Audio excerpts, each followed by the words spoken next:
Ya, baik.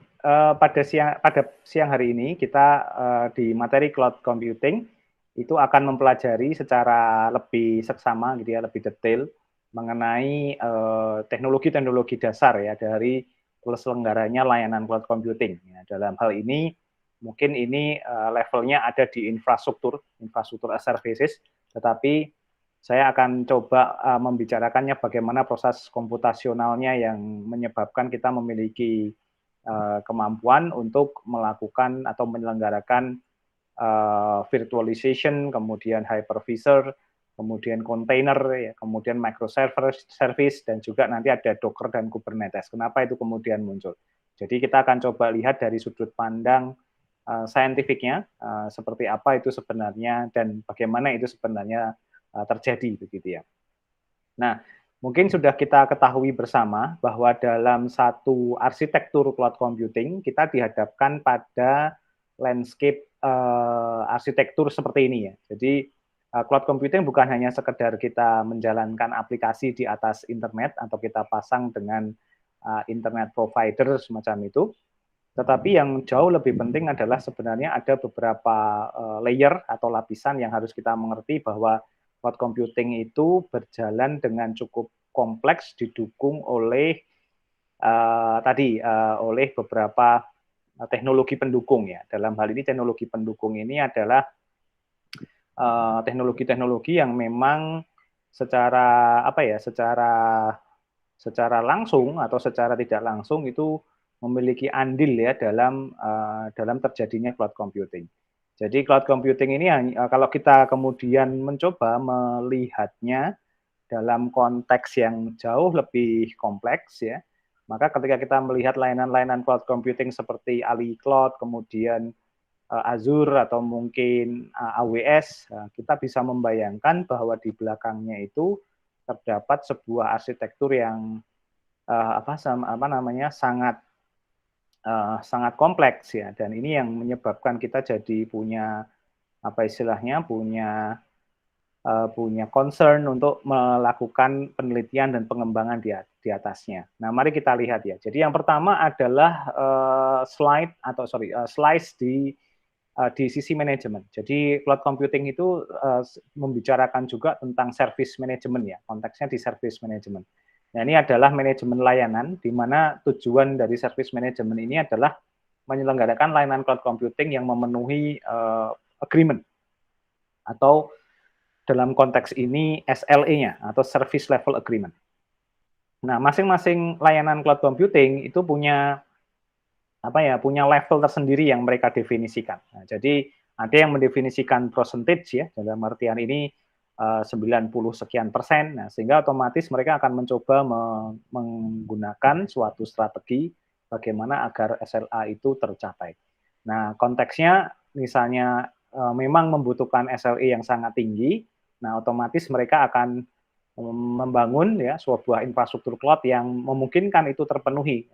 Sebagai contoh, kenapa kok layanan-layanan cloud computing itu banyak membuat data center di banyak benua gitu ya, atau di banyak kontinen ya, dan sifatnya redundan. Jadi saling backup, saling bisa menggantikan sistemnya. Ketika satu down, maka automatically sistemnya akan di-replace oleh site yang lain, jadi semacam itu. Nah, itu tujuannya agar tidak ada delay time, tidak ada idle time, yang ketika idle atau delay time itu mengindikasikan layanan sedang tidak berjalan. Nah, itu otomatis nanti service level agreement-nya tidak tercapai.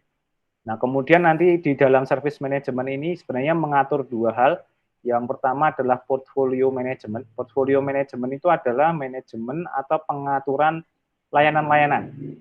Nah, jadi kita menyelenggarakan layanan misalnya machine learning services, maka di dalamnya nanti ada tools-tools atau perangkat atau semacam service yang harus dipastikan itu tersedia. Nah, jadi ketika saya ingin melakukan deep learning ya otomatis cloud service akan menyediakan TensorFlow-nya atau menyediakan keras atau yang lainnya. Jadi itu portfolio management. Jadi ini semacam kumpulan-kumpulan teknologi atau tools yang mereka siapkan sehingga ketika pengguna itu mau menggunakan mereka tinggal pasang, tinggal panggil gitu ya, di semacam itu.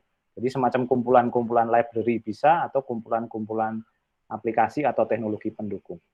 Nah, kemudian yang berikutnya adalah operation management. Ini management ini isinya adalah manajemen pengaturan service level tadi. Jadi biasanya ada load balancing, kemudian ada mirroring, ada resource pooling service-nya dan seterusnya yang memungkinkan layanan cloud itu bekerja dengan cukup baik begitu ya, tidak ada kendala. Nah, kemudian nanti ini akan diterjemahkan menjadi cloud management layer di mana di dalamnya itu tersedia service katalog. Nah, ini kalau kita masuk ke ke AWS misalnya gitu, di halaman dashboard pertama itu biasanya ada ikon banyak kecil-kecil, ada EC2, ada S3, ada bucket, ada macam-macam, itu service katalog. Jadi layanan-layanan yang mereka bisa selenggarakan itu di list ya, seperti list katalog produk gitu ya, di semacam itu. Jadi biasanya semacam itu. Itu semacam konsul atau user management untuk memudahkan pengguna untuk tinggal menggunakan. Nah, kemudian nanti bentuknya self-service ya. Self-service itu pengguna diminta untuk mengatur apa yang mereka butuhkan untuk di-deploy untuk mereka sendiri. Nah, jadi modelnya seperti online e-commerce gitu ya, tapi lebih ke layanan cloud-nya. Nah, tetapi di belakangnya ada orchestration. Orchestration itu masing-masing produk di service katalog itu sebenarnya saling redundan ya, atau saling membutuhkan. Jadi tapi menariknya bisa bekerja sendiri-sendiri juga. Jadi kalau misalnya kita panggil saya hanya butuh S3-nya, S3 bucket-nya saja di AWS ya, saya nggak perlu EC2-nya misalnya semacam itu. Itu sangat memungkinkan. Nah, itu di level cloud management layer-nya. Jadi kita punya kemampuan untuk mengatur konfigurasi dari layanan yang akan kita buat. Nah, ini kalau dalam layanan yang sifatnya independen ya, bukan menggunakan proprietary service seperti AWS atau Azure atau mungkin Ali Cloud ya, kita harus membuat sendiri nih dashboard untuk cloud management layer ini. Meskipun di open source itu juga ada ya, jadi semacam Ubuntu Eucalyptus misalnya itu juga udah punya, kemudian Sun Server juga tampaknya juga sudah punya, jadi nanti bisa menggunakan hal yang serupa. Nah, kemudian di bawahnya itu ada virtual infrastructure layer. Nah, ini adalah layanan yang menyediakan fungsi untuk berbicara atau berkomunikasi dengan level di bawahnya, yaitu level hardware. Maka di sini kita menemui ada hypervisor yang nanti akan kita bahas secara lebih spesifik. Kemudian ada fungsi pool of resources, jadi ini mengumpulkan resource menjadi satu paket begitu ya, dan bisa diakses secara bersama-sama as logic di komputasinya. Dan kemudian nanti ada model virtualization control atau virtualization tools-nya. Ya, jadi hypervisor ini juga sebagai salah satu jembatan untuk memungkinkan kita punya virtual monitor mesin ya, atau virtual mesin monitor atau VMM ya. Jadi ini nanti menjadikan kita punya kemampuan itu. Nah, nanti yang physical layer as it is seperti hardware ya, compute, storage, network itu akan diadministrasi atau dikelola secara logik oleh virtual layer ini. Jadi ini jantungnya cloud computing sebenarnya ada di sini karena ini infrastruktur virtual infrastructure layer. Bagaimana membuat semua physical layer itu menjadi virtual feature yang kemudian nanti bisa diatur penggunaannya melalui cloud management layer. Nah, tapi tentu saja di jantungnya teknologi cloud computing ini kita masih membutuhkan bantuan untuk memastikan bahwa service berjalan dengan baik ya, tidak terganggu. Maka nanti ada dua sebenarnya yang harus diperhatikan. Dua komponen pendukung ini biasanya dipengaruhi oleh industri standar ya. Jadi standar industrinya yang mengatur. Satu industri standar di bisnis proses ya, yang disebut sebagai business continuity. Nah, ini masing-masing industri punya aturan main tersendiri nih. Kalau kita mau pelajari cukup detail ya. Jadi di industri tertentu, misalnya di perbankan atau di telekomunikasi atau yang lain itu cukup berbeda dengan industri yang lain. Jadi bedanya di situ nanti. Nah, sehingga memang beberapa perusahaan penyedia layanan cloud itu berjuang habis-habisan untuk memenuhi aspek ini. Karena kalau memenuhi aspek ini, dengan mudah dia juga akan bisa masuk ke pasar industri tersebut. Makanya ini menjadi salah satu alasan kenapa layanan-layanan cloud besar seperti Azure, kemudian AWS gitu ya, itu banyak dipakai oleh industri karena mereka memang dari awal by design sudah comply dengan kebutuhan industrinya. Nah, jadi kayak gitu. Ya kalau ditanya kenapa kok Gamma Cloud gitu ya, produksinya lab SKJ tidak dipakai ya karena kita nggak industrial standar ya, kita hanya lab uji coba gitu ya, trial error ya. Jadi gap-nya di situ. Jadi kita harus memenuhi industrial standar. Nah, kemudian di industri standar itu biasanya diatur 3 hal. Jadi yang pertama adalah fault tolerance, toleransi kesalahan atau toleransi kegagalan, dan juga harus ada model disaster recovery. Yang ini disaster recovery ini sangat ketat ya, harus replikasi atau duplikasinya harus sangat baik dan sangat lengkap. Kemudian ada mekanisme backup restore yang real time, dan yang tidak boleh ada potensi selisihnya dari yang asli. Jadi kalau di data center aslinya kita mengumpulkan 10 item data, maka di disaster recovery centernya atau di backupnya juga harus tersedia 10. Ya. Tidak boleh ada selisih yang ada di jalan, misalnya begitu. Dan kemudian nanti replikasinya juga harus twin ya, jadi bukan hanya replikasi backup, tapi replikasi yang sama. Nah, jadi ini yang cukup memberatkan juga. Nah, terus kemudian yang standar yang kedua nih yang cukup berat itu adalah biasanya di security dan compliance ya. Jadi security ini salah satu yang menjadi isu yang tidak pernah berhenti di dunia cloud computing karena masih banyak sekali yang beranggapan bahwa isu security ini menjadi salah satu nightmare ketika kita berada di cloud computing. Nah, sehingga makanya di perusahaan-perusahaan besar itu mereka benar-benar fokus di built-in control. Nah, ini bagaimana sistem pengamanan atau sistem pengendalian itu memang di built-in dari awal di sistem cloud computing-nya. Jadi memang dari by design itu secure. Makanya saya beranggapan sebenarnya kalau kita pakai cloud computing, itu by design kita sudah secure karena perusahaan penyedia layanan itu sudah mendeploy atau mengimplementasikan tingkat security yang memang berlaku secara global. Nah, kemudian nanti ada ini ya, enhanced guidance. Jadi ada pengembangan di level guidance-nya. Ya. Kemudian nanti nih mapping to regulation. Ya, jadi ini ada sisi compliance-nya itu layanan-layanan yang tersedia itu sudah terpetakan dan juga teridentifikasi sekaligus comply dengan standar-standar tertentu. Misalnya standar keamanan data atau informasi itu jelas sudah akan teridentifikasi. Nah, ini salah satunya. Jadi kalau secara mudahnya sebenarnya kita bicara cloud computing itu ada di area ini. Jadi sehingga kalau ini kita kembalikan ke ranah kita di S2 ilmu komputer, maka ini bisa menjadi kalau bahasa saya ya peta-peta penelitian dan pengembangan di cloud computing. Jadi bermain di virtual infrastructure layer bisa, di physical layer juga bisa. Ini bicara seperti mata kuliah kita ya di awal ya, ada cluster, distributed, grid, nah itu ada di bawah semua. Kemudian kalau kita ada yang pengen main di Kubernetes misalnya, nah itu ada di virtual infrastructure layer. Nah, yang hari ini coba kita perhatikan dengan lebih detail. Kemudian nanti cloud management layer ini lebih ke arah nanti layanan ya, jadi semacam itu. Jadi kalau membangun aplikasi cloud gitu ya, misalnya web-based application gitu, malah sebenarnya bukan area yang inti dari cloud computing, tapi lebih cenderung di sininya sebenarnya. Nah, kemudian nanti isunya adalah di sini. Nah, jadi isu-isu risetnya sebenarnya di sini ya. Kita mau main di business continuity atau di security and compliance. Nah, ini yang menarik sebenarnya yang bisa kita kembangkan untuk di area cloud computing. Misalnya untuk tesis atau disertasi itu sangat terbuka sekali ya, masih sangat banyak yang harus bisa dieksplor ya. Nah, kita akan masuk salah satu inti dari teknologi utama di cloud computing adalah hypervisor. Ya, jadi hypervisor ini sebagai teknologi atau komponen yang menjembatani antara hardware ya, atau yang diwakili oleh operating system gitu ya.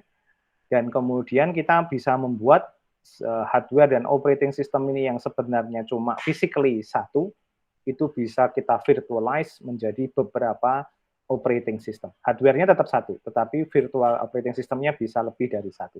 Nah, ini hypervisor. Nah, tapi kalau kita bicara lebih detail lagi, hypervisor ini adalah bentuknya software. Ya. Jadi ini software yang membuat dan menjalankan virtual machine atau VM yang kemudian kita sebut sebagai VM. Nah, jadi di dalam virtual mesin itu ada hypervisor. Jadi sehingga kalau kita lihat ya core-nya itu adalah hypervisor, menurut saya semacam itu. Nah, jadi hypervisor ini bisa juga disebut sebagai virtual machine monitor atau VMM. Ini hypervisor ini punya fungsi. Jadi dia fungsinya adalah mengisolasi atau memisahkan secara logik komputasi, operating system dan juga resource dalam hal ini physical, sumber daya fisikalnya dari menjadi virtual mesin ya. Dan kemudian kita bisa memanipulasinya atau membuatnya menjadi termanage dengan baik dalam bentuk virtual mesin. Nah, sehingga ini otomatis karena virtual sehingga bisa dipakai secara bersama-sama. Nah, dalam konteks ini hypervisor memungkinkan kita physically kita punya satu perangkat fisik gitu ya, resource itu bisa dipakai secara bersama-sama atau share label. Nah, kok bisa di-share kenapa? Karena bisa di-virtualkan atau di-slicing kapasitasnya pertama itu, atau kapasitasnya sebenarnya tetap, tetapi cara pemakaiannya bergantian. Jadi menggunakan sistem antrian. Nah, itu contoh implementasi dari hypervisor. Sehingga algoritmanya adalah sebenarnya bermain di situ. Jadi algoritma yang memecah kapasitas gitu ya. Misalnya saya punya storage katakanlah 1 tera ya, saya pisahkan menjadi 5 bagian, 200 giga, 200 giga. Nah, otomatis saya akan bisa membuat 5 virtual mesin, misalnya semacam itu. Tapi bisa juga saya tetap menggunakan 1 tera, tetapi hanya satu saja, tetapi VM-nya bisa 10, tapi nanti mekanismenya adalah ketika VM pertama jalan, maka VM kedua tidak bisa jalan dulu, harus ngantri. Itu bisa saja semacam itu. Nah, ini namanya virtual mesin. Jadi itu dimonitor menggunakan virtual mesin monitor. Nah, di hypervisor ini dia punya dua pendekatan. Jadi ada yang menggunakan pendekatan tipe pertama. Nah, ini yang tanda kutip yang fondasional ya atau fundamental dulu. Jadi ini hypervisor pertama itu bermain menggunakan dari hardware langsung directly ke hypervisor. Jadi hypervisornya itu bicara langsung ke hardware. Dan kemudian kita akan memiliki host OS ya. Jadi di dalamnya nanti hypervisor ini akan memiliki kemampuan memvirtualkan menjadi host operating system atau operating system yang menjalankan secara keseluruhan. Kemudian kita punya guest ya, atau operating system tamu. Nah, ini teknologi lama ya. Jadi semacam Hyper-V, kemudian Xen server. Xen server ini pernah kita riset dulu di tahun 2014-15 di lab SKJ juga. Tapi ini sudah engine-nya udah hancur, ini udah nggak bisa jalan lagi. Nah, ini menggunakan ini. Jadi waktu itu kita kelola 3 server, kita virtualkan pakai hypervisor semua, terus tapi kemudian satu server, satu node harus kita jadikan dulu host OS. Jadi dia tempatnya untuk mengontrol semuanya. Ini persis seperti implementasi sistem terdistribusi atau cluster. Jadi kita punya head node ya, Dan kemudian yang lainnya jadi slave node, sebenarnya semacam itu. Nah, tapi ini kemudian enaknya adalah di hypervisor ini semua node yang terlibat baik host OS maupun guest 1, guest 2 ini dikontrol melalui hypervisor atau virtual machine monitor ya, sehingga user berhadapan dengan satu kontrol saja atau satu sistem gitu ya, seolah-olah ada satu sistem ya. Nah, enaknya adalah ketika kita menambah node tambahan itu nggak perlu kita matikan, tapi cukup kita tambahkan node seperti di cluster, nanti otomatis dikenali, kemudian nanti diatur kembali. Jadi semacam itu. Nah, kekuatan scalabilitasnya cloud computing kan itu ya. Jadi secara general sistemnya tidak perlu dimatikan, kalau kita butuh penambahan kapasitas ya tambah saja hardware-nya, tanpa harus melakukan shutdown komputer terlebih dahulu. Nah, beda dengan yang di tipe 2, hypervisor tipe 2 ini yang lebih baru, itu memang hardware dikelola dulu oleh host OS, kemudian baru di atasnya host OS itu baru kita ada hypervisor.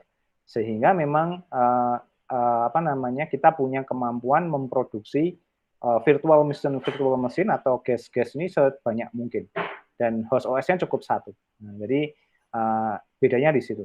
Nah, ini contohnya yang kita kenal sekarang, ada VMware, ada KVM, ya Proxmox gitu ya.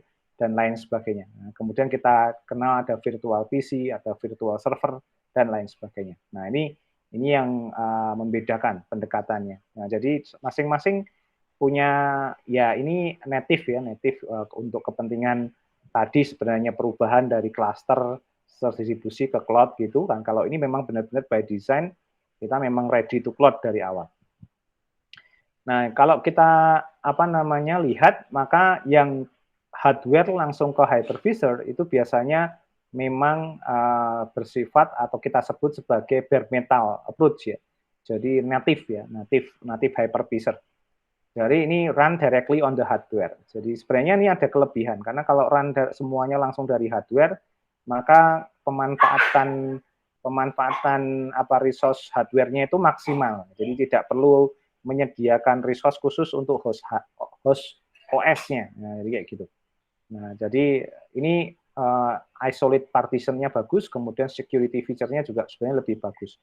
Ini masih banyak dipakai, terutama di perbankan. Jadi ini IBM apa ya dulu AS400 berapa gitu saya agak lupa. Nah itu biasanya menggunakan pendekatan semacam ini. Jadi mesin-mesin apa ya yang memang by design pengennya pakai menggunakan konsep cloud tapi security-nya tinggi.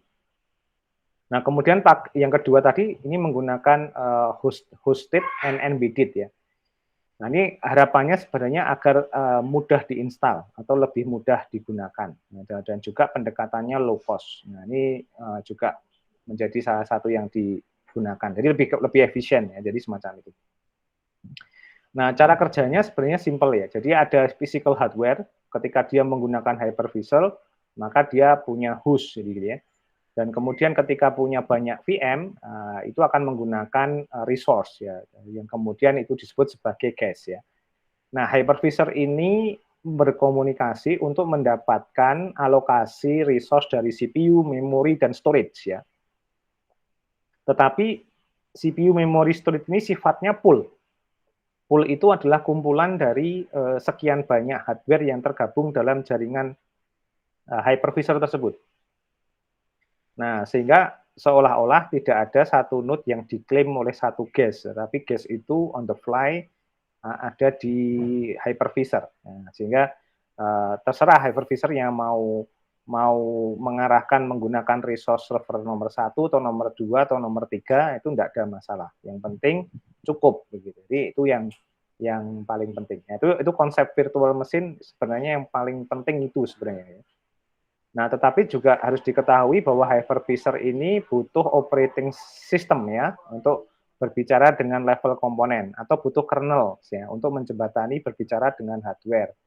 Nah, karena kan di dalam kernel itu kita nanti mendeploy ada memory manager, proses scheduler, jadi kemudian ada I/O stack-nya, kemudian driver, security manager, kemudian ada network stack juga dan lainnya. Nah, ini penting karena inilah sebenarnya yang diatur oleh hypervisor ya, atau VM atau ya hypervisor sebenarnya dan dikontrol oleh VM nanti.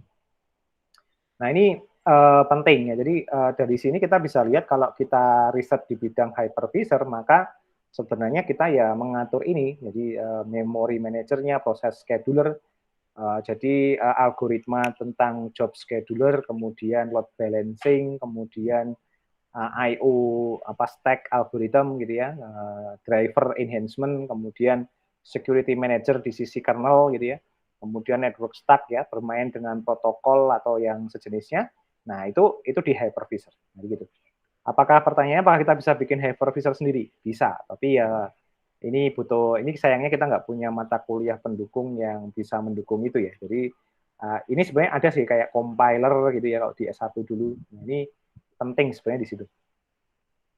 Nah, kemudian ini bisa menjadi menarik karena dengan cara semacam itu kita bisa merun atau menjalankan bervariasi operating system di atas hypervisor. Nah, jadi tapi kalau kita tanpa virtualisasi atau tanpa hypervisor ini ya kita hanya bisa menjalankan satu operating system. Ya, mudahnya kalau di dalam konteks kita punya komputer rumah ya, pengen bikin dual operating system gitu ya. Nah, itu kan terpisah, tapi ketika jalan ya cuma satu-satu gitu kan. Tapi kalau kita mau pakai VM kan, ini Windows-nya jalan, Ubuntu-nya juga jalan. Jadi semacam itu. Nah, salah satu contoh teknologi yang mendeploy itu ya KVM ya, atau KVM ini sudah lama sekali, ini teknologi virtual machine yang awal-awal banget gitu ya, sebagai basic gitu. Kalau level di storage server itu ya seperti IBM-nya cloud ini, jadi kayak gitu. Nah, di KVM ini sama, jadi KVM ini punya dua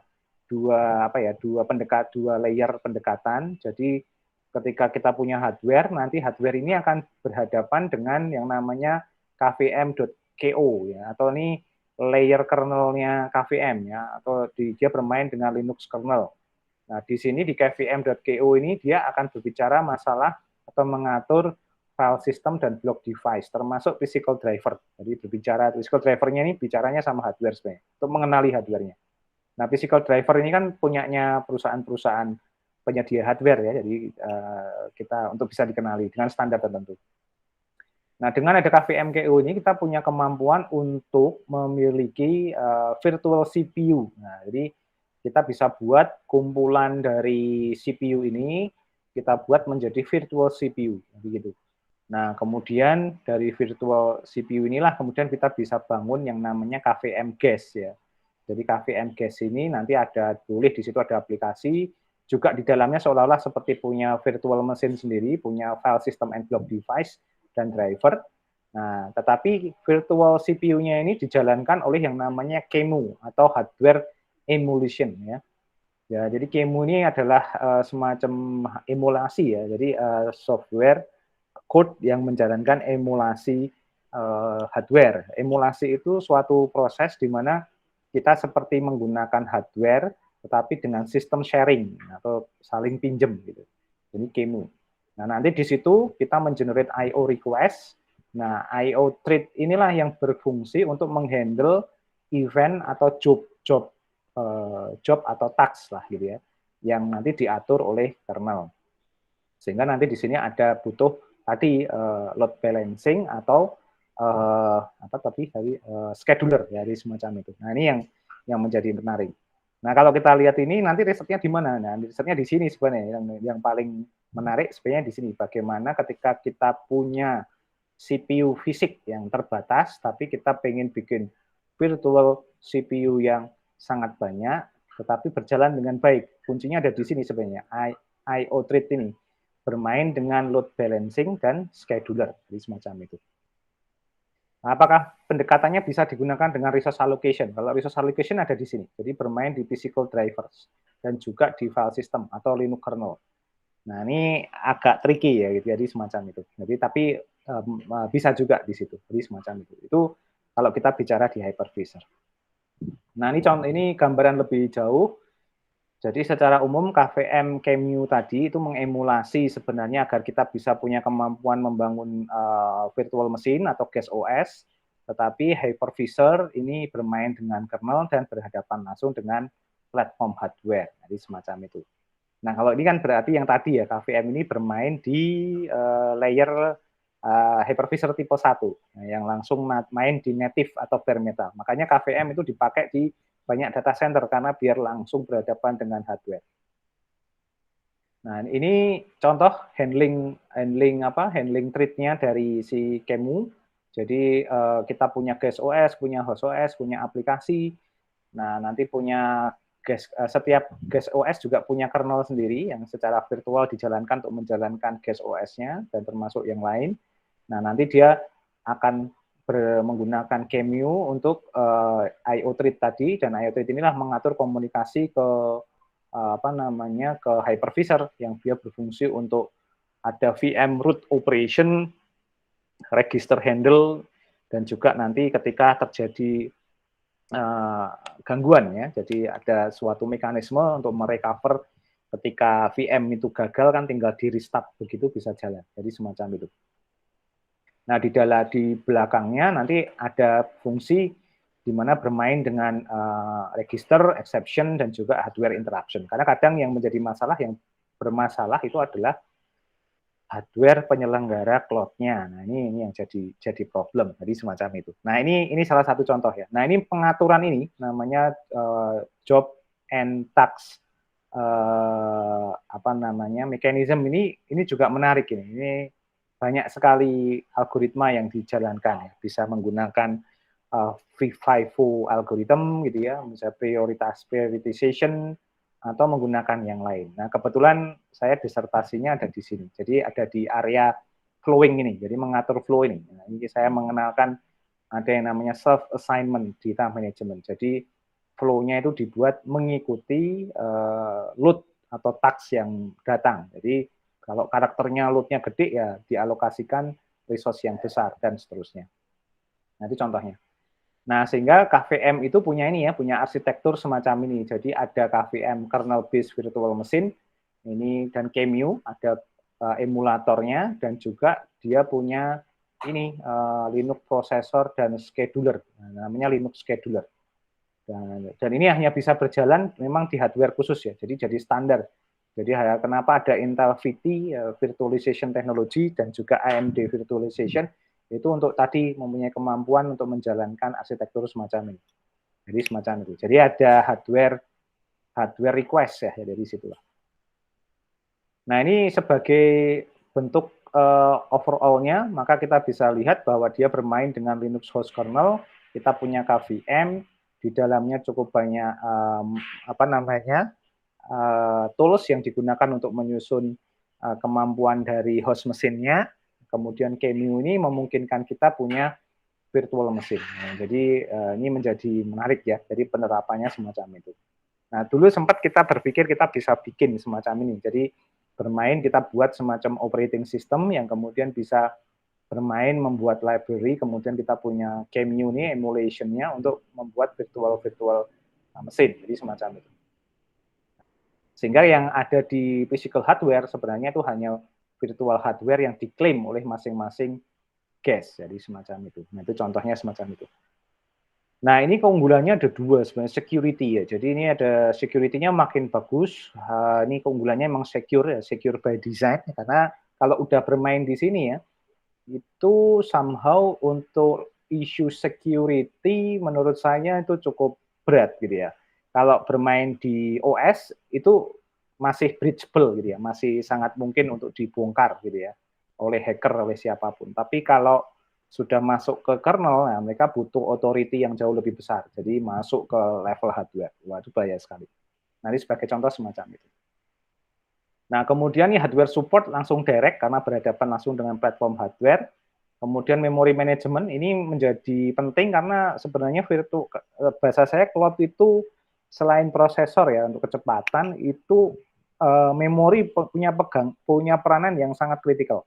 Nah, jadi memorinya ini sangat demanding gitu dan sangat akan menentukan kinerja dari cloud-nya. Dan ini yang enaknya adalah dengan ada arsitektur semacam ini kita akan punya kemampuan live migration yang cepat gitu ya. Jadi kalau jangan tidak ada delay time dan seterusnya. Nah, kemudian nanti di sisi performance, scalability juga cukup bagus. Nah, ini kemampuan untuk melakukan scheduling dan resource control itu juga maksimal. Kemudian nanti lower latency, dan ini menjadi penting ya. Oke. Nah, itu poin pertama dari sisi kita bicara konsep hypervisor ya. Nah, ini saya rekamannya saya potong-potong.